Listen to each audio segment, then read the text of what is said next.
जी हाँ दोस्तों, दिल्ली ने इस बार अपना मैनेजमेंट से लेके कोच और कप्तान सब बदल दिए हैं। इस बार दिल्ली के कोच हेमंत बड़ानी हैं और वहीं दिल्ली की कप्तानी इस बार अक्षर पटेल करने वाले हैं और दिल्ली के जो vice captain of Faf du Plessis को बनाया गया है। दिल्ली की टीम इस बार पिछले कुछ 2 साल के आईपीएल का हम देख लें तो काफ़ी चेंज हो चुकी है और अब दिल्ली के लिए ऋषभ पंत तो खेलने वाले हैं नहीं और दिल्ली को इस बार केएल राहुल मिले हैं और केएल राहुल इस समय जो अपनी फॉर्म में है ना भाई, मैं बता रहा हूँ दिल्ली के लिए बल्ले-बल्ले वाली बात है ये। मज़ा आने वाला है क्योंकि केएल राहुल ने दिल्ली की टीम केएल राहुल को एज़ अ कैप्टन बनाना चाहती थी अपनी टीम का, लेकिन केएल राहुल ने साफ मना कर दिया कि देखो भैया, मुझे कप्तानी नहीं चाहिए। मैं एलएसजी में कराया हूँ, मैं पंजाब में कराया हूँ, मुझे अब नहीं चाहिए। मैं एज़ अ प्लेयर दिल्ली के लिए कंट्रीब्यूट करूँगा अपना सब कुछ और मैं जो भी मेरे से बनेगा, जो भी मैं कर पाऊँगा, जितना भी मैं ताबड़तोड़ रन बना पाऊँगा, मैं दिल्ली के लिए करूँगा। तो दिल्ली को अक्षर पटेल एक नए कप्तान मिले हैं, बापू अब दिल्ली के कप्तान होने वाले हैं, होने वाले क्या, हो ही गए हैं भाई। और बापू भी इस समय जो अपनी फ़ॉर्म में है ना, उसको देख के लग रहा है कि बापू भी बल्लेबाज़ी ले, गेंदबाज़ी ले, सब में छाने वाला है। और जो गलती पिछले 2 सीज़न्स में गांगुली और पोंटिंग जी करते आ रहे थे कि अक्षर पटेल को शानदार फ़ॉर्म में होने के बाद भी वो नीचे भेज रहे थे, तो शायद इस बार बापू कहें कि मैं तो कप्तान छे, तो मैं तो तीसरे चौथे नंबर पर जाऊँगा भाई और ताबड़तोड़ करके आऊँगा। जी हाँ, अ, इस बार जो दिल्ली की टीम है ना, दिल्ली की टीम इस समय अपनी एक शानदार फ़ॉर्म में है। हम उनके पिछले आंकड़ों की बात कर लें या फिर इस समय जो दिल्ली के खिलाड़ी हैं, वो कहीं भी खेल रहे हैं, वो अपना शानदार फ़ॉर्म में खेल रहे हैं। जैक फ्लेगमक से लेकर क्रिस्टन स्टब्स, केएल राहुल, अक्षर Patel, Faf du Plessis, Karun Nair, भाई करुण नायर, सब अपनी फ़ॉर्म में हैं। एक-एक करके हम सबकी बात करेंगे। दिल्ली की प्लेइंग 11 क्या हो सकती है, दिल्ली की स्ट्रॉन्ग पॉइंट क्या है, दिल्ली के वीक पॉइंट क्या है, दिल्ली की बैटिंग, दिल्ली की बॉलिंग, हर चीज़ के बारे में हम बात करने वाले हैं। तो शुरुआत करते हैं हम दिल्ली की स्ट्रॉन्ग पॉइंट से और दिल्ली की जो स्ट्रॉन्ग पॉइंट है भाई, वो है उनकी बल्लेबाजी। गेंदबाजी भी है, लेकिन जहाँ तक है कि मुझे गेंदबाजी से थोड़ी बेटर बल्लेबाजी लगी है जो अ, दिल्ली के ओनर्स और मैनेजमेंट ने मेगा ऑक्शन में वो टीम को बनाया है। सबसे पहले हम बात कर लें जैक फ्लेगलमग। भाई ये खिलाड़ी जिसने पिछले साल दिल्ली की टीम में अपना नाम कमाया है। जिस तरीके से इसने ताबड़तोड़ करके पारी बल्लेबाजी की अपनी, जो 9 मैचेज़ उसको खेलने को मिले और 9 मैचेज़ में उसने जो हाहाकार मचाया। दिल्ली को जो पिछले सीज़न 5th पोज़ीशन मिली है उसमें काफ़ी हद तक ट्रिस्टन सब्स और जैक फ्लेगलमग का योगदान था। पिछले साल हैरी ब्रूक की जगह उनको लिया गया था और इस बार दिल्ली ने उनको आरटीएम के यूज़ किया है और जैक फ्लेगमैन जिस तरीके से इस खिलाड़ी ने भाई पिछले सीज़न्स में केकेआर की टीम हो, मुंबई की टीम हो, जो भी गेंदबाज था, आता था पहली गेंद से छक्के उड़ाने शुरू करता था और सामने वाली टीम को भाई दाँतों चने चने चबवा देता था। इतना खतरनाक खिलाड़ी सिर्फ़ पहला ही डोमेस्टिक आईपीएल खेलने पहला ही आईपीएल खेल रहा था ये और जो पृथ्वी शॉ का खराब प्रदर्शन था पिछले साल दिल्ली के लिए और उसके बाद उनको ड्रॉप कर कर जैक फ्लेगमैन को ओपनिंग दी गई थी। पहले ही मैच से जो इसने रन बनाए, दिल्ली सोच रहा होगा कि यार इसको हम पहले ही मैच से खिला देते तो हम टॉप 4 में पहुँच जाते। जो गलती पिछले साल की है दिल्ली इस बार ना करे, बेटर रहेगा क्योंकि दिल्ली इस बार फाइनल टॉप 4 में मुझे दिख रही है भाई। जैक फ्लेगमैन के साथ मैं समझता हूँ कि ओपनिंग फाफ डू प्लेसिस कर सकते हैं। क्योंकि जैक फ्लेगमैन ने 309 रन पिछले 9 मैचों में बनाए और भाई जो 235 का स्ट्राइक रेट, 5 सिर्फ 209 रन की 309 रन की नहीं है, बात है 235 रन के स्ट्राइक रेट से जो उसने ताबड़तोड़ पारी खेली है। हालाँकि जैक फ्लेगमैन को पूरे मैचेस खेलने को नहीं मिले थे, लेकिन इस बार दिल्ली ने 9 करोड़ रुपए में आरटीएम यूज़ करके उसको अपनी टीम में रखा है। तो भाई पक्की बात है कि इस बार जैक फ्लेगमैन का तूफ़ान दोबारा हमें देखने को मिलने वाला है। उसके साथ अगर हम बात करें तो फाफ डू प्लेसिस ओपनिंग करते हुए हमें नज़र आ सकते हैं और फाफ ने जो चेन्नई सुपर किंग्स के लिए कई सालों से किया है, पिछले 3 साल से जो आरसीबी के लिए कंसिस्टेंसी रन बनाए हैं, उसको देखकर लग रहा है कि भाई फाफ डू प्लेसिस भी अच्छी फ़ॉर्म में है।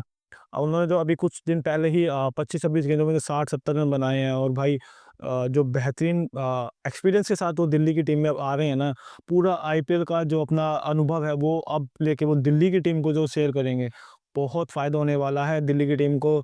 जो उनके साथ युवा खिलाड़ी होंगे, आशुतोष शर्मा को ले लें, हम करुण नायर को ले लें, जैक फ्लेगमैन को ले लें, भाई इनके लिए बहुत फ़ायदेमंद होने वाला है फाफ डू प्लेसिस का टीम में होना। पिछले साल भी फाफ डू प्लेसिस ने 438 रन बनाए हैं। अ, हालाँकि कुछ मैचेस में वो इम्पैक्ट प्लेयर के रूप में आए थे और वहाँ भी उन्होंने अच्छा प्रदर्शन किया था। फाफ डू प्लेसिस को मैं मानता हूँ कि दिल्ली की टीम जितना भी हो सके शुरू के 6 ओवर में उनका यूज़ करे, क्योंकि फाफ डू प्लेसिस शुरू के 6 ओवरों में बहुत रन निकालते हैं और जो सर्कल के बाहर खिलाड़ी कम होते हैं, उसका सबसे अच्छा जो फ़ायदा उठा सकते हैं ना, वो फाफ डू प्लेसिस कर सकते हैं।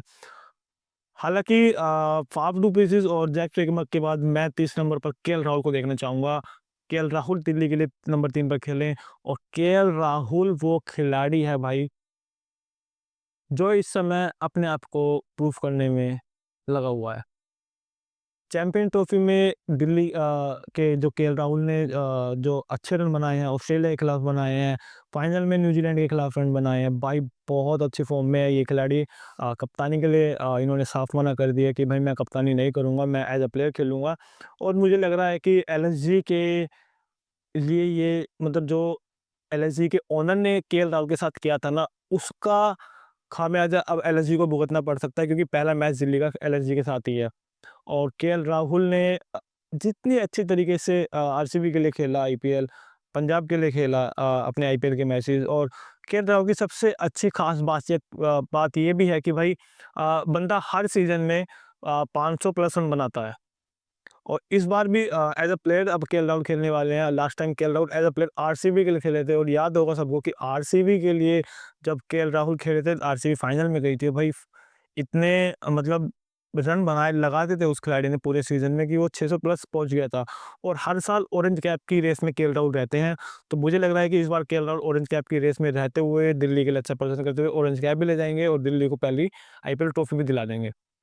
वहीं अगर मैं चौथे नंबर पर बात करूँ तो अभिषेक पोरेल। अभिषेक पोरेल दिल्ली के लिए 2023 में आए थे जब ऋषभ पंत का एक्सीडेंट हुआ था।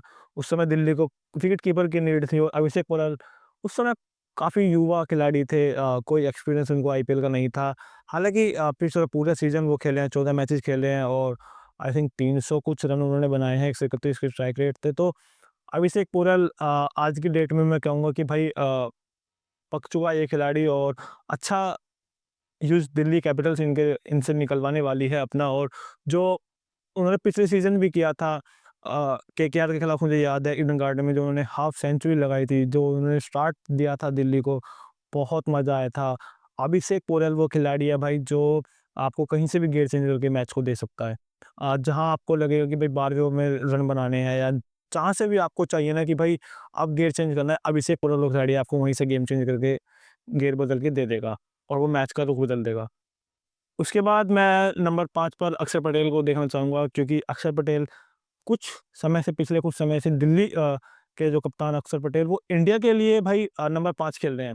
और चैंपियन ट्रॉफी में सभी ने देखा है कि अक्षर पटेल क्या कर सकते हैं। वनडे में अक्षर पटेल जो इंग्लैंड के साथ 3 मैचेस की वनडे सीरीज़ हुई थी, उसमें भी वो नंबर 5 पर आए थे और अच्छा योगदान उन्होंने दिया था, अच्छे रन उन्होंने बनाए थे, विकेट भी वो निकाल के दे रहे हैं। बीच के ओवरों में जहाँ विकेट्स की नीड है, अक्षर पटेल आपको विकेट निकाल के दे रहे हैं। तो भाई बापूछ है, जो काम निकलवाना है तो निकलवा लो भाई, क्योंकि अक्षर पटेल वो खिलाड़ी हैं, आपको गेंदबाजी भी करके देंगे, बैटिंग उनकी शानदार है, कप्तानी वाक़ई करेंगे ही करेंगे इस सीज़न।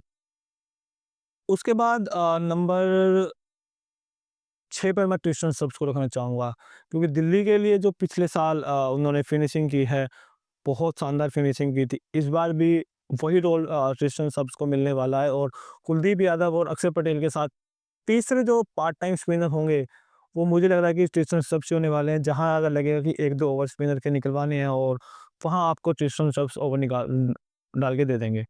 और जिस तरीके से याद होगा आप सभी को कि टी20 वर्ल्ड कप फाइनल में इंडिया और साउथ अफ्रीका के खिलाफ ट्रिस्टन सब्स ने जो क्विंटन डिकॉक के साथ ओपनिंग की थी, भाई इंडिया वालों का हालत ख़राब कर दी थी इसने। हालाँकि जब वो आउट हुए थे, और वो सबको पता है कि वो किस तरीके से आउट होते हैं, वो सिर्फ़ अपनी ही गलती से आउट हुए थे क्रिस्टन सब फाइनल के मैच में भी। तो भाई ये खिलाड़ी दिल्ली के लिए बहुत फ़ायदेमंद होने वाला है। और जो पिछले साल इसने किया था, जो आई थिंक क्रिस्टन ने 378 रन बनाए थे पिछले सीज़न दिल्ली के लिए, और वो भी कब? जहाँ वो हर मैच में 3 या 4 ओवर के लिए खेलने आ रहे थे।